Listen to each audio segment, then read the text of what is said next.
우리 함께 사도신경으로 우리의 신앙을 고백하겠습니다.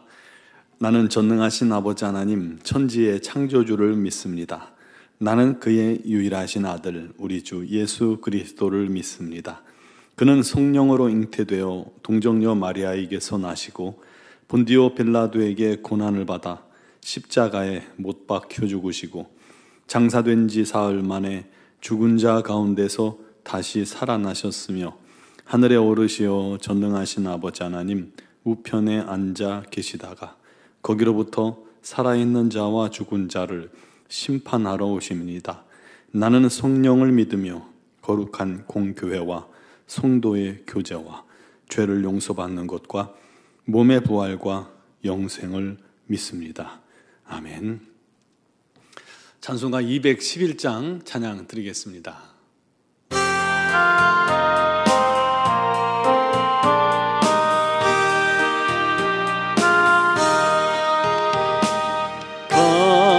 비싼 향유를 주께 드리 막달라 마리아 본받아서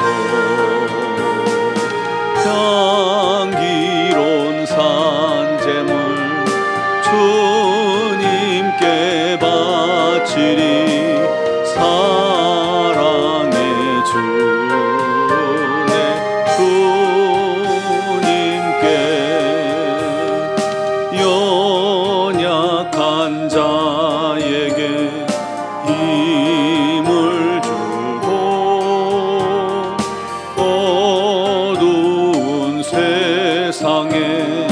빛을 비춰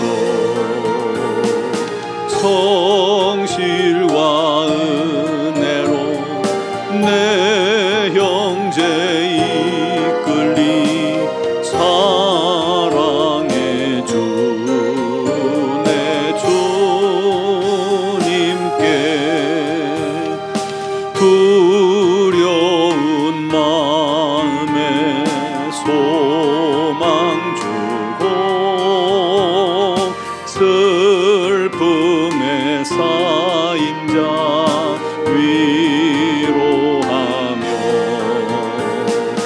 길 잃은 자들을 친절히 이끌리 사랑의 주 내 주님께 인생의 황혼이 깃들어서 이 땅의 수고가 끝날 때에 주님을 섬기다 평안히 가리라 사랑의 주 주님께 아멘. 아멘. 오늘 주신 하나님 말씀은 욥기 8장 1절로 7절 말씀입니다. 욥기 8장 1절로 7절을 봉독하겠습니다. 수아 사람 빌닷이 대답하여 이르되 네가 어느 때까지 이런 말을 하겠으며 어느 때까지 내 입의 말이 거센 바람과 같겠는가? 하나님이 어찌 정의를 굽게 하시겠으며 전능하신 이가 어찌 공의를 굽게 하시겠는가?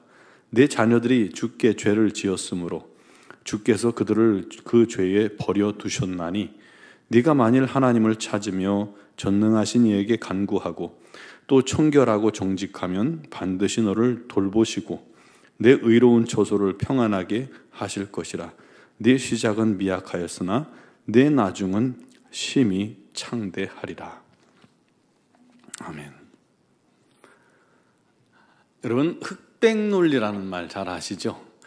복잡한 상황을 이분법적 사고로, 즉 극단적으로 다른 두 가지로 단순화해서 판단하는 것입니다. 옳고 그름이나 참과 거짓, 좋음과 나쁨 같이 이 극단적인 선택지가 있는 상황에서 주로 나타납니다. 때로는 그것이 아주 명확하고 단순한 해답을 제공해주는 장점도 있어요. 예를 들어서 정치적 입장을 물을 때 여냐, 야냐, 진보냐, 보수냐 그러지 않아 단순하죠. 그렇듯 윤리적 판단이나 사회적 문제 등 복잡한 문제를 우리는 극단적으로 단순화하는 경향이 있습니다. 그러나 현실에서 어떤 일이 발생할 때요, 그게 단순합니까? 아주 다양한 복잡한 상황이나 다양한 처지가 얽히설켜서 일이 발생하잖아요. 그런 것들을 간과할 우려가 매우 큰 게 문제입니다. 그럼에도 선과 악, 도덕과 부도덕, 강자와 약자, 좌파, 우파, 남자, 여자, 거짓, 진실, 죄와 정의, 네 편, 내 편 등으로 우리는 너무나도 쉽게 구분하고 정리하려는 경향이 참 많습니다. 지금 우리 사회도요, 이런 논리가 완전히 딱 사로잡혀서 매사에 너무 극단적이에요. 정치도 그러고 사회도 그러고요. 타협이나 이해하려는 노력이 없어요. 내 편 아니면 적이에요. 내 말과 다르면 상대방은 거짓이에요. 이런 상황입니다. 자기 주장만 관철하려고 하죠. 자기 생각만 옳다고 말해요. 나와 틀리면 적이에요. 결코 좋은 상황이 아닌 거죠.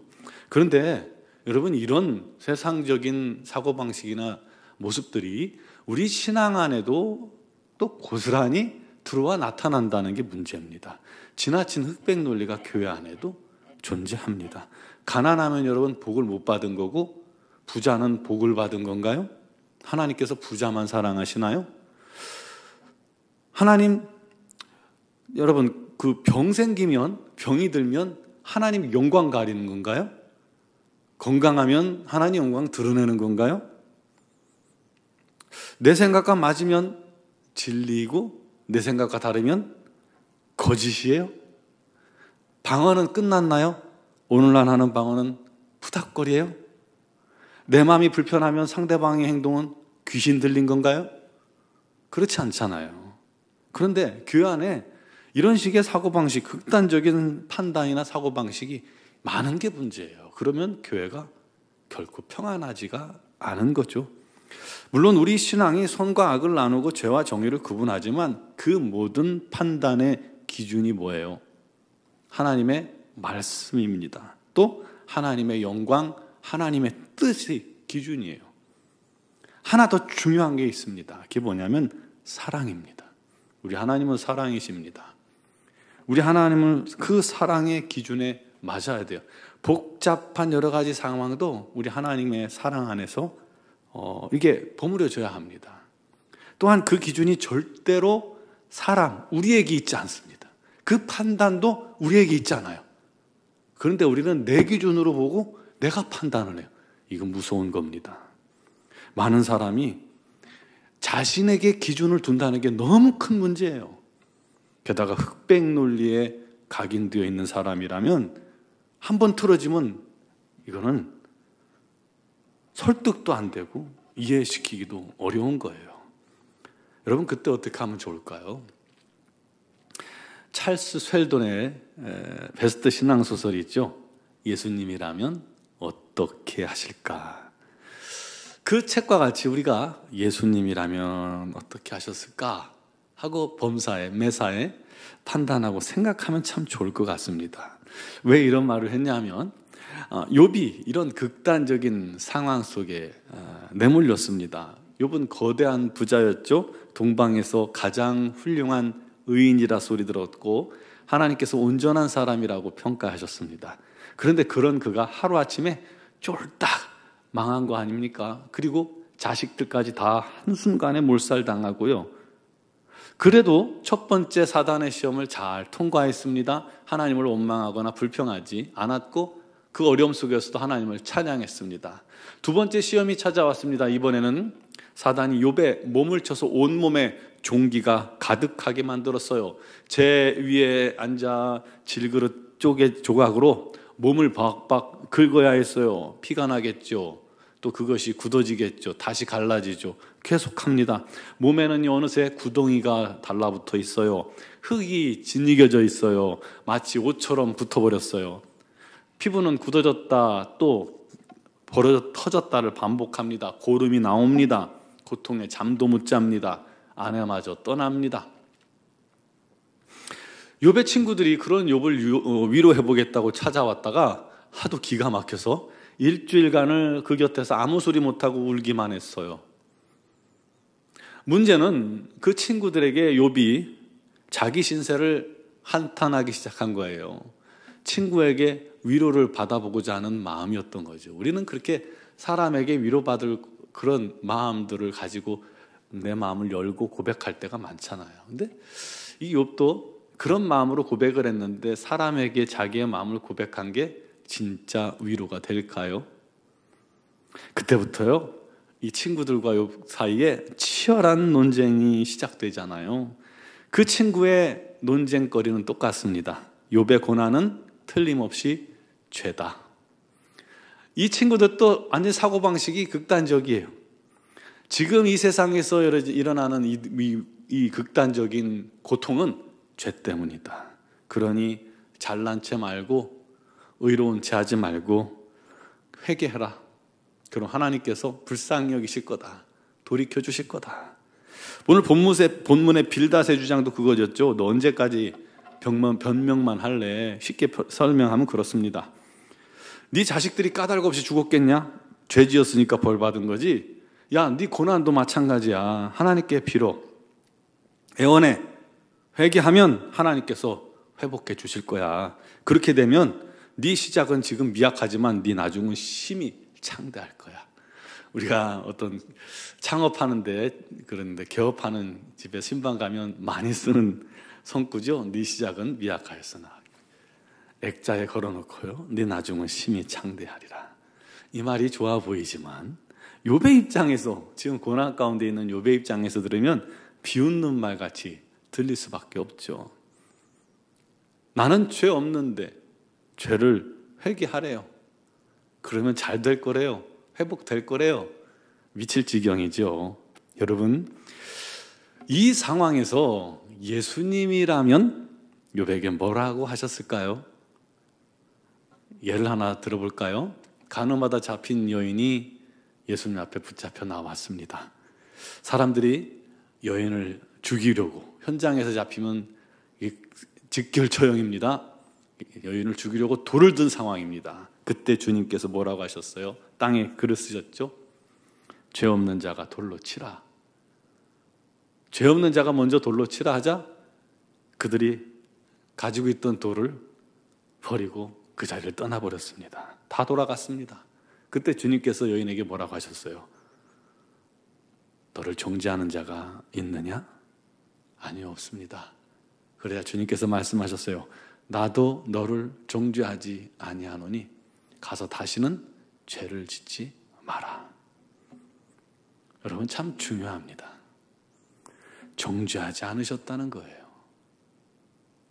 사람의 판단으로는 정죄받고 돌로 쳐야 되는데, 모세율법으로는 그게 맞는데, 우리 주님은 정죄할 유일한 한 분이신 주님마저도 정죄보다는 용서하셨어요. 여러분, 사랑과 공감이 결여된 판단은 맞는 말 같아도 하나님의 뜻이 아니기가 쉽습니다. 남을 정죄하여 시험에 빠뜨리는 자는 반드시 하나님께 정죄받게 될 겁니다. 내가 정죄한 그 정죄가 하나님 말씀에 기인한 것이라 할지라도 사랑이 없는 우리 주님의 마음이 결여된 정죄는 반드시 심판받을 겁니다. 판단받게 될 겁니다. 내가 하나님께 정죄받을 거예요. 그러므로 우리가 말을 얼마나 신중하게 해야 되는지 몰라요. 자신 없으면 판단하지 마세요. 정죄하지 마세요. 그냥 사랑하세요. 격려하세요. 그게 최고입니다. 성도는 남을 판단하기에 앞서 반드시 상대방의 입장을 공감할 줄 알아야 합니다. 주님이라면 아마 이런 상황에서 그러셨을 거예요. 욥아, 광수야, 얼마나 아프니? 얼마나 힘드니? 내가 네 곁에 있어. 내가 네 아픔 대신 담당할게. 내게 맡겨. 힘내. 얼마나 힘드니? 내가 도와줄게. 내가 너를 믿을게. 우리 서로가 부부 사이에도, 부모 자식 간에도, 우리 교회 안에 지체들 간에도 이렇게 주님의 마음으로 주님처럼 서로를 대화하고 또 서로를 위로하고 서로를 사랑한다면 어떨까요? 사랑하라는 계명을 성취하는 기쁨이 우리 교회 안에 넘쳐날 겁니다. 우리 주님께서 주신 놀라운 복이 가정에 부어지고 또 부어질 겁니다.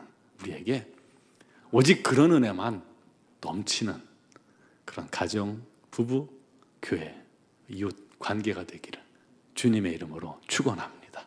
기도드리겠습니다. 사랑하시는 아버지, 우리가 무엇이 간데 사람을 판단하며 정죄하리이까? 우리에게는 그런 권리도 없고 능력도 없고 권한도 없습니다. 자격도 없습니다.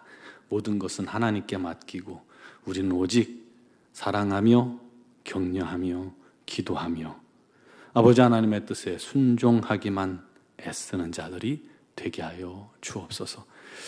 모든 상황에서 예수님이라면 어떻게 하셨을까라는 그 생각을 갖게 해주시고 우리 하나님의 마음, 예수님의 마음을 항상 우리 마음속에 갖고 우리 주변에 있는 모든 사람들을 대하며 그들에게 말 한마디라도 의로운 말을 행하며 또 격려의 말을 행하며 사랑의 말을 전할 수 있는 우리 모두가 되게 하여 주옵소서.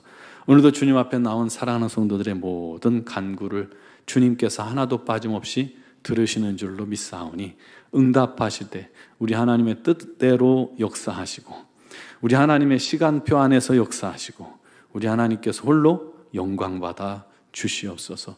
무엇보다도 육신의 질고로 어려움 당하는 사랑하는 지체들을 기억하시고 우리 하나님 속히 그들을 치유하심으로 병에서 노임을 얻고 우리 하나님께 영광, 감사, 찬양 돌리게 하시고 우리 하나님의 이름을, 우리 주의 이름을 높이게 하시고 함께 예배하는 기쁨으로 충만하게 하여 주옵소서. 아버지 하나님, 오늘도 믿음으로 간구합니다. 모든 기도와 또 기도의 제목 위에 우리 하나님의 성령의 임재가 넘치게 하여 주옵소서. 우리 논중앙교회를 이곳에 세우신 하나님, 이곳을 통해서 주의 생명이, 주의 사랑이 끝없이 증거되어지게 하시고 많은 영혼들이 우리 하나님 앞에 나오는 기쁨이 충만하게 하여 주옵소서. 미얀마 양곤 한인중앙교회 외에도 풍성하신 우리 하나님의 은혜만 가득한 공동체 되게 하시고 우리 선교사님들에게 사명 감당할 힘과 능력과 지혜, 권능, 성령의 충만을 더하여 주옵소서.